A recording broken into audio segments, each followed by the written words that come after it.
Okay, so now that we have learned what benchmark fractions are and where they are on a number line, we are going to practice finding them with fractions. So here we have an example of a fraction 7/8, and we want to find what is that closest to which benchmark, 0, 1/2, or 1/2. It's like rounding. We want to find a simpler, friendlier number to use. The first thing we need to do, it says right here, step 1 is write the equivalent fractions to 0, 1/2, or 1/2 using the above fractions denominator. So that means we are using the fraction 7/8. We're looking at eighths. Okay, so what I'm going to do right now is I'm going to come over here, and you can do this too, okay? And I'm going to click on 1/8. Then I am going to click on the control button on my keyboard. When I click that control button, it allows me to select more than one thing at a time. I'm going to select the entire row of eighths. So I'm going to click on each one,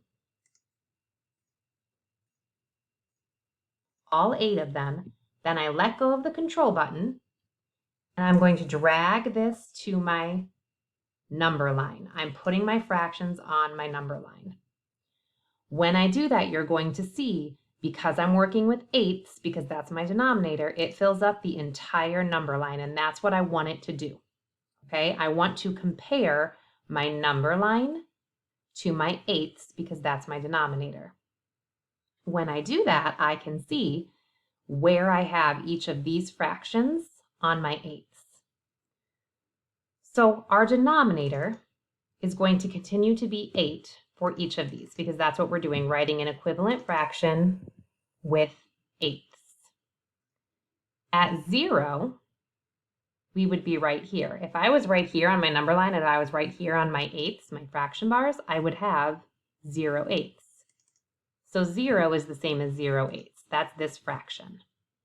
If I had all 8 of them, I can count them. It's 1, 2, 3, 4, 5, 6, 7, 8. 8/8 is the same as 1/2. Then I want to know, well, what's half?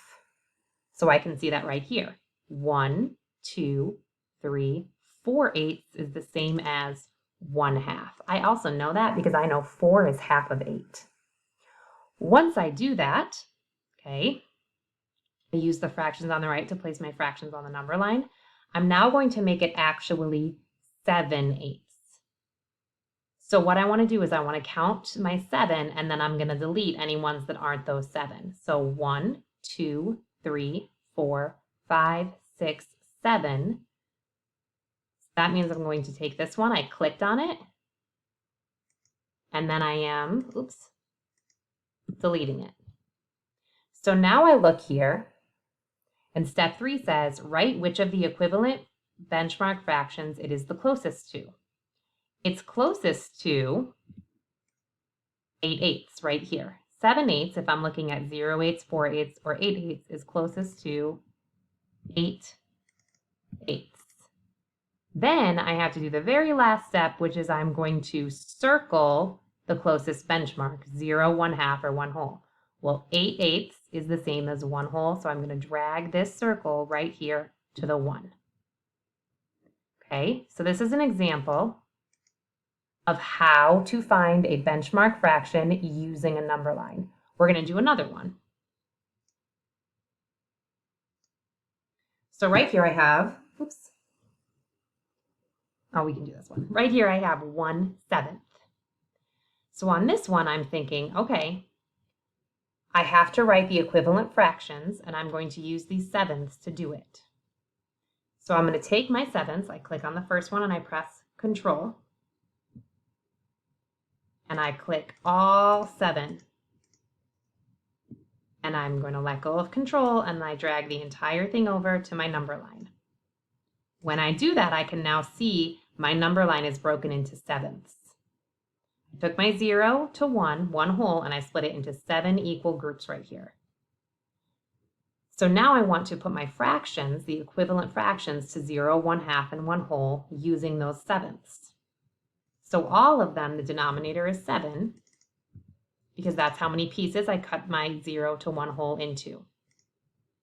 When I do that, I see right here, I have 0/7. All the way down here, I have 1, 2, 3, 4, 5, 6, 7. If I have all 7 of my sevenths, it's the same as 1 whole. Halfway, and this is one is a little bit different. It's a little bit trickier because 7 is an odd number. So if I look here, I can count and I can say 1, 2, 3, and this is halfway. So it's 3.5. So in here, I'm going to write 3.5 because 3.5 is the same as 3.5. 3.5 sevenths is the equivalent to 1/2. Okay? 3.5. So when you have odd numbers, that's what you'll do. Count how many whole 1, 2, 3 parts, and then the 1/2 is going to be the 0.5. If I did 7 divided by 2, I would get 3.5 as an answer. Okay, then I want to find, using the fractions, I want to find just 1/7.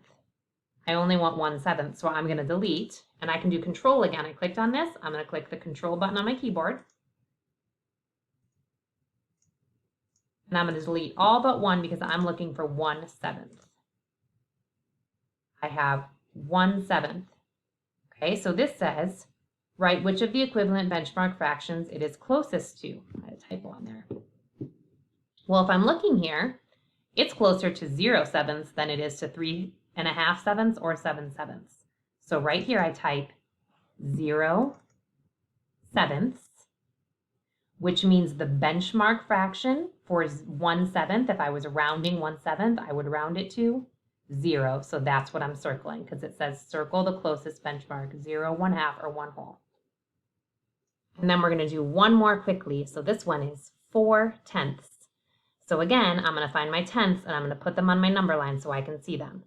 Click on the first one, then click the control button on your keyboard and click on all of them because all of them equal 1 whole and will fit on your number line. Okay, so when I do that, I can then find my equivalent equal value fractions out of 10.